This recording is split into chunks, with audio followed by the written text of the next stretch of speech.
Picture this, you're the best at your job, but your new boss looks at you like you snuck in the back door.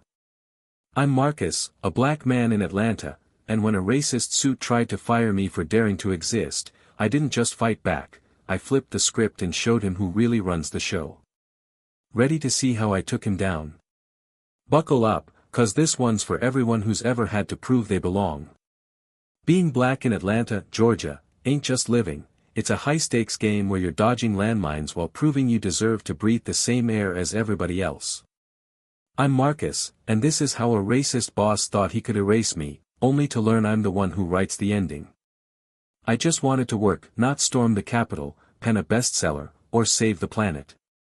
Just work. In the office where I've been grinding for 5 years, carrying this company on my back like it was my second job. I didn't show up in a designer suit or waving an Ivy League degree.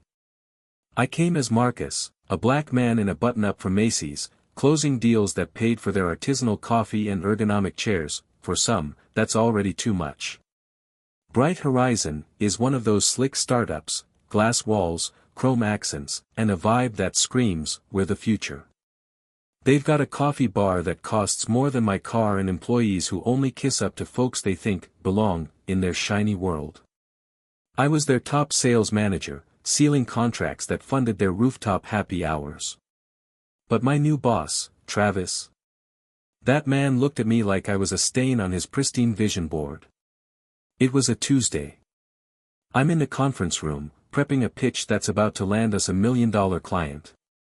Travis struts in, white, mid-40s, hair stuck in a 90s boy band era, smirk sharp enough to cut glass. Marcus, this room's for key players. I looked up, one eyebrow raised. Oh. And I'm what, the water boy? He scoffed. You know what I mean. There's other desks, over there, by the copier. By the copier? In the office where I bring in half the revenue. Being black in Atlanta means you don't have to break rules to get slapped down. You just have to exist. Show up. Dare to take up space someone thinks isn't yours. I stood, not because he ordered me, but to get a better look at his face. Travis, you new to this attitude, huh? He bristled. I'm your boss. 2 weeks in. I decide who sits where. I nodded, slow. Cool. And I decide who keeps your numbers in the black. He waved me off like I was a fly. If you don't move, I'm firing you for insubordination. Firing me? I've seen folks like me get tossed out for less, for a tone, a glance, for being too much. Being black in America isn't a skin tone, it's a constant state of defense that I didn't want to fight, but the fight found me. I leaned in, voice smooth as Sunday jazz. Go ahead, fire me. Let's see how you explain to the board why your top earner got canned over a conference room table. His face, Lord, his face, it was like he'd swallowed a wasp and realized he was allergic. But this was just the warm-up. When you think you've been hit, life's got a way of swinging for the knockout. Ever feel the room shift when folks figure out you're not just some black guy? I did. When I called Travis's bluff, the conference room went dead silent. Co-workers pretending to type started sneaking glances. One dude fumbled his pen just to swivel for a better view. A black man standing up to the boss. To them, that's front row drama. Then Linda storms in, my supervisor, a woman who could organize a hurricane and still make her spin class. Marcus. What's the commotion? Glad someone knows my name. I nodded at Travis. I'm getting evicted from the conference room. Wanna give him the HR welcome packet? Travis jumps in, voice cracking. I thought he was just staff. I am staff. Oh, and plot twist, I'm black. Imagine the multitasking. He stammers, you don't look like a leader. Do you check white folks' LinkedIn before letting them sit down? He froze, a mannequin with zero charisma. The room. Icy, but this old-timer in the corner, maybe 60, rocking a sweater that screamed, I'm semi-retired but still billable, let out a snort. Then a full-on laugh. Well, hot dang. That's the spirit. He slapped the table like we were at a comedy club. That's Atlanta for you. Being black here isn't just about earning respect, it's about earning it 3 times, for your skin, your name, and the nerve to walk tall without bowing. Think it's over? Hold up. I didn't even finish my coffee before Travis calls security.no lie. A guard rolls in, radio crackling, eyeing the room like he's auditioning for a cop show. Got a report of a disturbance. Really? I said, leaning back. Must be from someone scared of a black man who can read a spreadsheet. He blinks, probably not used to folks talking to him like he's human. Not a badge. I'm Marcus Jones, top sales manager here. Seems I'm getting fired for sitting at the wrong table. He nods, careful. Understood. Call was about non-compliance. Yeah. White static with a dash of prejudice. Linda's already on her phone, dialing HR, because no boss is worth tanking a company built on talent. Travis stands off to the side, looking like he's praying for a time machine, but life doesn't have a rewind button, just consequences, and when you try to crush someone for how they look. Sometimes you're not breaking them, you're burying yourself. But this wasn't the climax. Nah, that was just the opening act. My rule. If someone spits in your face, don't wipe it, till you know who's spitting. Sometimes it's not just one fool, it's a whole system, oiled and ticking like a clock. That day, I heard it loud and clear. The guard stepped back. Linda was still furiously texting HR. Travis stood there, face like he'd been microwaved with a soggy burrito. Then in walks Claire. Oh, Lord, not her. Claire's a company investor, white, pushing 60, with the vibe of a shark who wins by making you flinch. She glides in like she owns the place, scans the room, spots me, and smirks. Marcus, darling. Staging a one-man show? Darling, the office is humming, Travis is about to faint, the guard's lost in the sauce, and she calls it a show? I step closer. You calling this a show? Come on, you know how it is. Mistakes happen. No one's hurt. Why make a fuss? Oh, something in me cracked. Claire, if I was white, you wouldn't be mopping your brow right now. You'd be toasting my gumption and leadership. She flashes a toothy grin. Maybe. But you're blowing this out of proportion, don't you think? Blowing it up. I turn to the room, arms wide. Anybody think I'm overreacting? Anyone here been kicked out of a meeting they earned, just for looking like a mocha latte? Silence. Even the printer seemed to hold its breath. Linda cuts in. Marcus, I've got legal on the line. We can suspend Travis pending investigation. I nod. Make it happen. Then I face Claire. And if you think this is a fuss, maybe remember who's bringing in the cash and who's just counting it. You're an investor. I'm the heartbeat. You don't get to erase me by calling this a misstep. Her lips purse. She's not used to pushback. She expects, yes, ma'am, head nods, and, we'll work it out. I'm not that guy. I turn to Travis. You tried to fire me. Now you're out. Temporary, but I hope it stings enough to teach you something. He doesn't fight. Just nods, eyes on the floor, like a kid caught lying, not because he didn't know better, but because he thought the rules didn't apply. When he walks out, the air feels cleaner. Like someone cracked a window after weeks of stale tension. That I sit down. Order a coffee. It arrives in seconds. The guard steps up. I'm good to go. I nod. Yeah. Thanks for not pulling the hands where I can see, routine. He catches the jab, gives a half smile. Good day, Mr. Jones. You too, man. But next time, take the scenic route. I got enough of a crowd. He leaves. That I'm alone again. That at my desk. That I end my office, where I had to fight just to be. But trust me, what came next wasn't just a clash. It was a wake-up call. And when you hear it, you'll know why we can't stay quiet. I thought I'd survived the worst. Stood tall, didn't blink, showed who I am, big mistake, Marcus.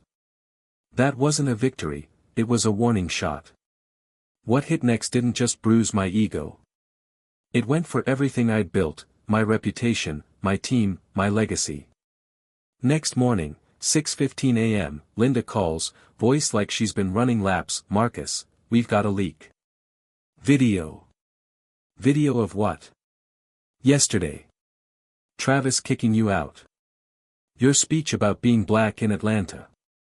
You schooling Claire. It's on TikTok, Instagram, LinkedIn, everywhere. So. It's the truth, yeah. But investors hate truth that messes with their bottom line. Atlanta's a city of contrasts. Half the population's black, but you'd never guess it from the C-suites or boardrooms. This is the cradle of the civil rights movement, where Dr. King dreamed of freedom, but where old biases still lurk in the shadows of Peachtree Street. That video? It wasn't just a clip, it was a Molotov cocktail in a city that's been ready to ignite for decades. By 8:47 a.m., Tony, my sales partner, texts, man, clients are calling, asking if they should pull back. I'm on your side, but it's getting messy. 9:22 a.m., the compliance team calls, routine audit. Random selection. Random, sure. 10:30 a.m., my lawyer's on the line, Marcus, the board's buzzing. They're saying you breached ethics by publicly challenging Travis. Breached what? This is my team. It's tricky. The contracts have fine print. They could push to suspend you. Suspend me? From the company I keep afloat? For not eating prejudice with a side of hush puppies? My chest tightened, not from fear, but from a rage so deep it felt like my bones were vibrating. The sense that this city's ready to swallow you whole if you're black and unapologetic. Then a text from my sister, Sheila, who runs a soul food spot downtown, saw the video, Mark. You spoke for us all. We're rallying at the office tonight. You're not fighting alone. I called Linda. We got a PR team. Me and my beat-up galaxy. Good enough. Let's get louder than their panic. Marcus, I'm done whispering, Linda. She paused, then said soft, then let's roar. We posted a statement. Shared the video. Laid out the facts, and it blew up, comments split clean in half, King. He exposed the machine. Winner. Played the race card. I've seen it before. Folks yelling, stop making it about race. Because they've never had to check their skin before walking into a meeting, one comment cut deep, if he was calmer, he might have earned respect.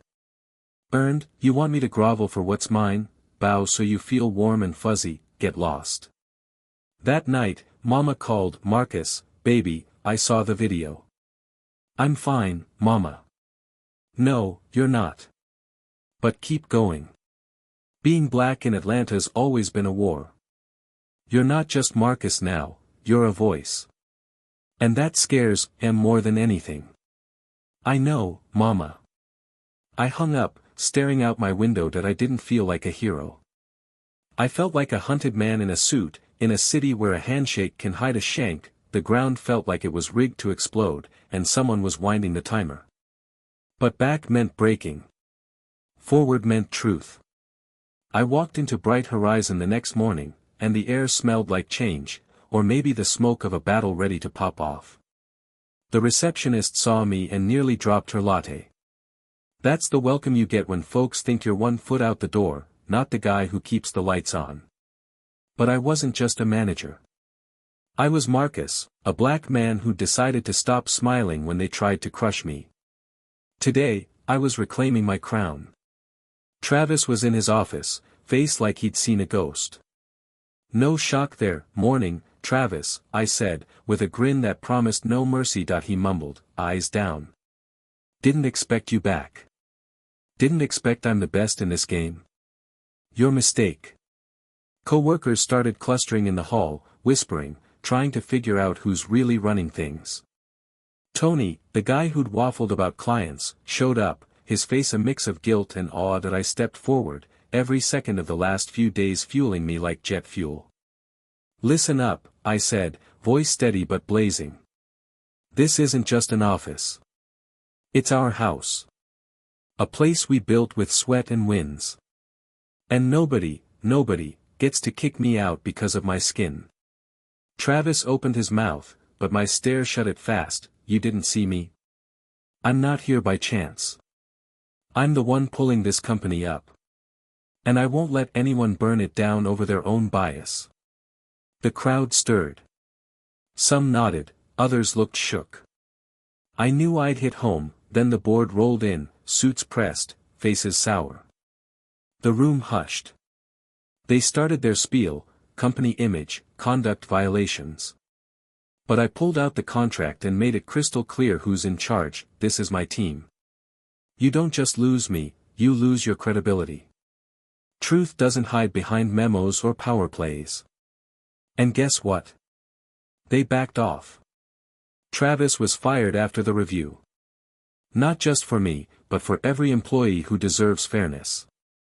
Word is, he's at some small firm now, sitting through mandatory inclusivity workshops. Good luck, pal.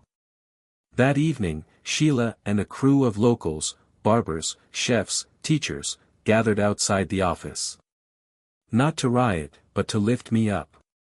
They held signs, Marcus stays. Truth slays. A kid, maybe 13, handed me a sketch of a tree smashing through concrete.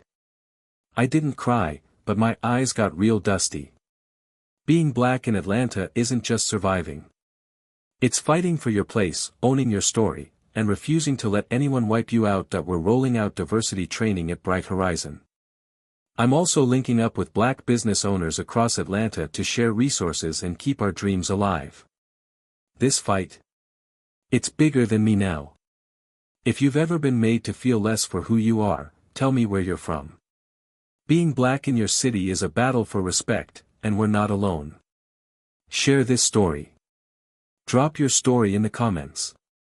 Let's show the world we're here, we're loud, and we're not backing down. Thanks for rolling with me. Keep speaking your truth. Let's make sure it echoes.